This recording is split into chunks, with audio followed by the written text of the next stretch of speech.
Welcome everybody to another eye opener. This is Market Wealth Daily's quick little video chats that we do with top traders. We've got Blane Markham here. Blane, great to see you. I know both of us were a little busy last week. Good to catch up again. We're going to get back at it. And of course, the market is teeing us up with all kinds of things to talk about. Pretty wild. So what are we going to cover today, Blane? Yeah, absolutely. Well, first off, John, thanks for having me here. Really excited to be back in the eye opener session with you here today. As you said, it's been a while since we had a chance to sit down. A little busy last week, and it's too bad because we missed a pretty eventful market last week. We opened up on Tuesday coming out of the long weekend, and had a big drop, and then by the end of the week we ripped higher and it printed some new all-time highs on the market. So I feel like we missed out on a little action last week. So hope to cover a little bit of that here today, kind of look at the markets from, 10,000 foot view, like I always like to do. Look, just look top down, kind of take the temp of the markets. And then, also kind of cover some events that are coming up this week. Obviously there's, several things the market has been anticipating for quite some time, kind of coming up next week with the Fed meeting and trajectory of interest rates. And there's been, I know you've heard all the talk about it, just like I have, everybody watching at home has heard folks, speculating about what is going to happen with the interest rate decision, and the markets have begun trying to price these things in. So, we're going to cover some events later this week that could be, key factors in that. And then also, too, I have one trade set up as well that I'm eyeing. Given current market conditions, kind of how things have been trading, I think this trade is, one that it's primed to continue to see some strength moving forward, and quite hasn't got as too overextended as some other areas in the market that have really ripped higher lately on some of the market stories.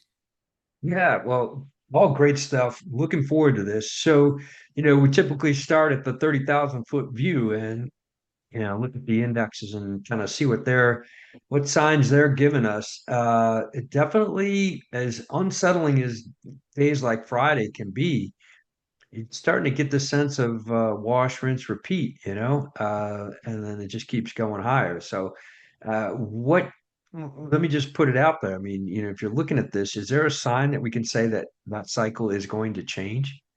Well, I mean, John, I still think that we're still in really constructive trading. Obviously, last week we, had a lot of ups and downs in the markets, and you can see that shown here on the chart. Just looking at the 4 trading days of last week. Of course, here's where we opened on Tuesday.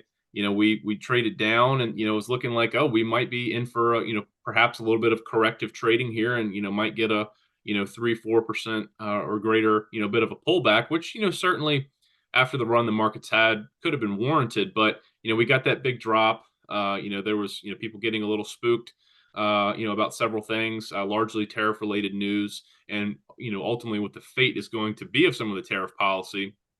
But then the markets quickly recovered because we started getting some, impressive earnings last week. We also got a jobs report that, again, the jobs report last week was pretty weak by all standards, but it was one of those weird moments where bad news is actually good news for equity prices. Of course, that can't continue on forever, but in that moment in time, this market is so focused on rate cuts right now. Any bit Mhm. of data that it can get that is confirming that we are in for rate cuts and perhaps a series of rate cuts or even larger rate cuts, referring to the Fed, of course. If Mhm. after last week's jobs report, there started to become some whispers around the market that we may not even be in just for a 25 basis point cut. I mean, the market's all but factoring that in now, but in fact, maybe even having a 50 basis point cut in place, so a double rate cut perhaps being on the table at next week's FOMC Fed meeting. So that's what the market's squarely focused on right now. And of course, Friday's jobs report, confirmed that seemingly rate cuts are on the way. That's how the market, that's how the market digested that. That's how they understood it, and that's what led to the new all-time high on the S&P in Friday's trading. Before ultimately we settled a little bit below that, settled off of it. Pretty volatile session, really wide range, but again, where the market closed, it was just off of those all-time closing highs that were set just the day prior. And again, despite all of that, John, we still were seeing fairly constructive trading in last week's and continuing into today's trading as well. We're still seeing, this two-step forward, one-step back type of trading, still making a series of higher highs and higher lows. It's exactly what we want to see in the market. Of course, there's some undercurrents of rotation going on in the market. largely related to what's going on with interest rates. And we're going to touch on that here in just a second. With one of the charts that I think is truly one of the most important in the market right now. But we're still seeing a lot of undercurrents of rotation. We're seeing rotation out of the year to date. Winners that have been the big momentum names, big the top year to date winners across the market. We saw a lot of profit taking, de-risking in those positions, redeploying that into some of the more interest rate sensitive pockets of the market. Whether you're talking about real estate or into the of course discretionary sectors, consumer cyclicals, things like that. So we're seeing a lot of that play out right now. Of course, home builders too. But some of that, it seems like at least in the short term, maybe some of that has gotten a little bit long in the tooth and might have overrun just a bit. But we'll get to that in just a second. But just looking at the index here, John, really constructive trading still. We've lost a little bit of the velocity, which we've touched on recently as well. We're not trading up quite as sharp of an angle. Of course, here we were just rip roaring higher. I mean, this was just kind of just a rocket ship move higher. We've started to see a little bit of a slowdown in momentum, and I think that's the market just trying to digest whether what the Fed's going to do, whether we are going to get these rate cuts that have been long sought after, long desired by the market, whether they're actually going to come to fruition next week. So I think some of those narratives are just kind of battling out in the market, but overall, really strong trend. The trend lines are still the trend line buy signals are still intact. Index is still trading well above them. So, really constructive, what I'm seeing in the chart right here. Yeah, no, absolutely looks great. Uh, Again, it's just this kind of rotation, this evolution. In order to push it higher, you have to get a little bit of that profit taking, as you said. You get people moving out of one sector, possibly into another. Definitely kind of leads us to get a sense of, is there something that you're looking at to give you an idea of where it's going? I know you mentioned a couple of different places, but is there like another sign that you're looking at to confirm that? It is, yeah. And so that kind of leads me to the next chart I want to talk about here, John, and what I think is truly probably the most important chart for the market right now. And this is just this updates daily, but it's a chart of the 10-year U.S. Treasuries yield. So this of course is the long bond. People are talking about that. This is the best proxy we have for interest rates. Particularly mortgage rates, borrowing rates for consumers, even for businesses. And you can see of late, of course, this has just been in a very consistent series of lower lows and lower highs, making its trend down. It's near its lows of the session on the day. And of course, as you start seeing long-term treasury yields fall, that's supportive for equity prices, it's supportive for stock prices, particularly those more interest rate sensitive areas. So the consumer cyclicals, the discretionaries, the home builders. That's why you've seen all of those names rally so strongly of late. I mean, this almost looks like a ski slope to the downside, right, John? I mean, that it's just it looks like a ball just rolled off the end of a table. It's on that type of trajectory. So that's why you're seeing those pockets of the market. They've had just incredible strength lately. That's where all the money's been rotating to. But again, if you pull up some of those charts, whether it's directly just a home builder or a stock that's more of an input product, or say a retailer in that space, a lot of those have run so far. They've gotten really overextended in the short term. I think they're still in great trends, but for a trade right here, right now, I don't think maybe they're quite at the best price that they're probably due for to come in just a bit. But again, is seeing this chart right here, if we continue to see further pressure to the downside on these long-term yields, regardless, this is going to be supportive for stock prices. Whether again it's those areas that are more interest rate sensitive, or even in the large cap tech names. Of course, technology historically has always performed quite well when we have interest rates falling. So of course, it's tough to follow this and get a correlation on a daily basis. It doesn't mean just because rates are down one day, stocks are up. It doesn't always work out exactly like that. But seeing this downward trajectory, and very close to making a new 6-month low. If we get down and take out this level here, that could be a very nice accelerant to the upside for equity prices. So I think this chart right here is one that traders should be watching just to see if this current trend continues. Of course, the market is fully anticipating rate cuts next week. If you go and look at the Fed Watch tool from the CME, seeing what the market's pricing in regarding probability of a rate cut. It's standing at near 100% chance of a rate cut at next week's meeting. And there is actually a growing chance of actually that double cut, like I said. Now we do have several things later on this week that will certainly make this chart move one way or another. We have several very key inflation reports too. Of course, we just got fresh labor market data last week on Wednesday and Thursday. Wednesday we're getting a PPI inflation report from August, and then on Thursday we're getting the CPI inflation report from August as well. And of course, those two data points that are going to be key factors, and the Fed helping them make their decision. Of course, after Jackson Hole, we got a bit of a signaling of a pivot from Powell that the Fed was starting to put more concern on the labor market and the economy, as opposed to inflation being the greater threat. So it seems like the Fed's trying to pivot, and they're ready to start cutting rates.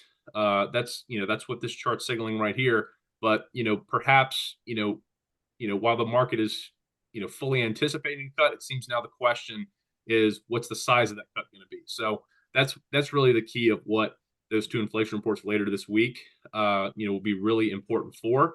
Of course, if you see those reports continue to come in higher, see inflation continuing to tick up, of course that puts the Fed kind of in a tough spot, right? If those come in hot, you're starting to get hotter inflation reports. Also, labor reports that are signaling a slowing jobs market as well. So kind of a tough spot. And they have to figure out what is the greater risk. It seems that it's still the labor market, and they're going to be opting for rate cuts, but perhaps it could be a smaller cut if those reports come in hot. So something to be watching for later on this week. Yeah, and when you're looking at the Treasury yield on this, what that's showing is, money is looking for the best place to work. It wants to be in a place where it's going to work well, both with a factor of what risk it's taken and what opportunity for the upside. And when the Treasury rate, the yield is high, it becomes a more attractive place to put money. As that starts to decline, to your point, it's showing that people are looking at other places that might have a better, sorry about that, might have a better return on investment. So,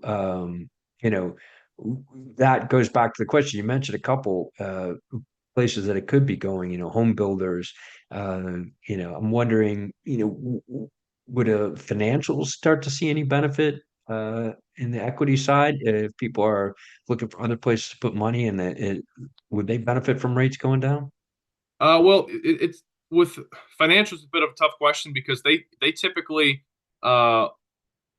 they can perform quite well when rates are increasing and remain high, because of course they're collecting really high net interest income, and their margins increase from that, because they're able to charge a higher rate on any of the interest bearing products that they have. So it's kind of a catch-22 for them. The higher rates can be good, but if they're falling, as long as the yield curve, I don't want to get too deep in the weeds here with you, but if the long-term yield curve between the 2-year and the 10-year typically staying remains pretty steep, then the financials still can do pretty well, even in a falling rate environment. So you're seeing rates fall right now, but you are seeing the yield curve remain fairly steep. So they can continue to work quite well in this environment, even with the declining rates. So you're seeing a little bit of rotation into there. Of course, financials had been a pretty strong winner, throughout much of the year, and another major tailwind to them too. Anytime the markets are doing well, these major financials, the banks, they're capitalizing when the markets are doing well. We're in a very strong bull market. That is helping out their bottom line as well. So, the interest rates are only part of the picture for them, but yeah, the financials can absolutely continue to do well. But John, the trade that I actually had for today, like I said, the falling interest rate environment, that's signaling to the home builders, the real estate related stocks, consumer cyclicals, discretionary. A lot of those are getting a major tailwind right now, because, obviously if rates come down, it's putting less pressure on the consumer. Might see an unfreezing of the housing market to a degree. All that has rallied so much. It's a little frothy in a lot of those sectors right now, but this is actually the opportunity I've landed on today. And it's one of the names that, of course, has been one of the major year-to-date winners, and that's Meta Platforms. This, of course, one of the Mag 7 stocks here. But this is one of those that had seen some of that rotation out of it. But you can see clearly here in the stock chart for Meta, Meta had traded down, as some of that rotation was getting underway. There were people taking some profits, de-risking out of their big, tech positions over the past couple of weeks as rates were falling. But you can see Meta traded down. It found clear support where there was some prior resistance right here. So you can see there was a very clear prior resistance level, call it, roughly 720 per share. And, the stock traded down to roughly there. You see buyers came back in, supported the stock at that price level, and now it's starting to rally yet again. And again, if we continue to see rates fall, that's going to be supportive broadly for equities, whether it's, just those interest rate sensitive or even your, mega cap tech stocks like this too. If you're having falling rate environment, that's a risk on signal. You're going to see stocks like this, broadly benefit from that. So you're seeing Meta start to rally off of that support level right there.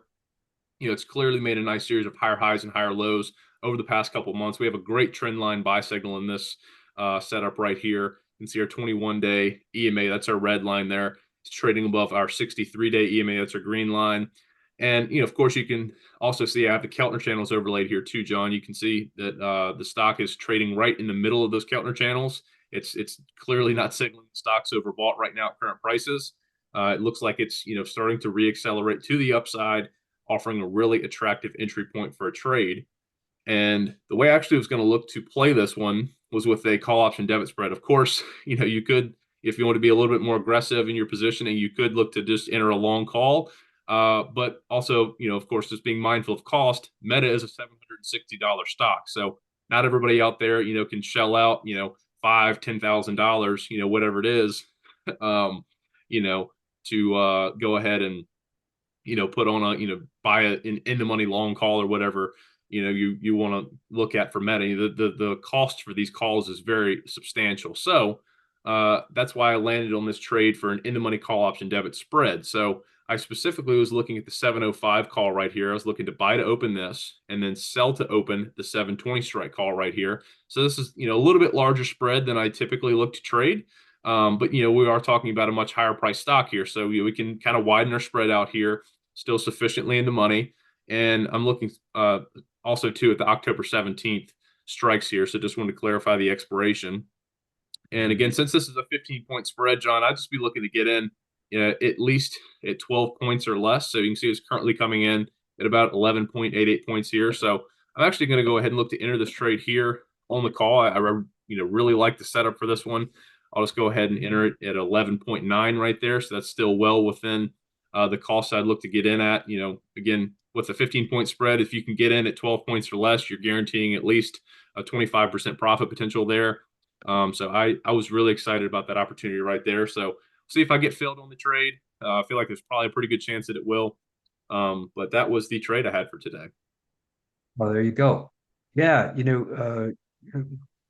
good to see that, the kind of pickers that have that momentum going and that have been doing good all year. And as people are taking a break, it does create some buying opportunities. And I really like the idea of, in a pretty chaotic environment, there are a lot of things moving this market right now. The interest rate thing is big, and now it's not if, it's how much. I think everybody's kind of focused on. Mm-hmm. But there's also other stuff going on. This is a nice kind of lock it in, like you said, make it affordable to get into, and also protect yourself if things, some unexpected stuff does happen as well.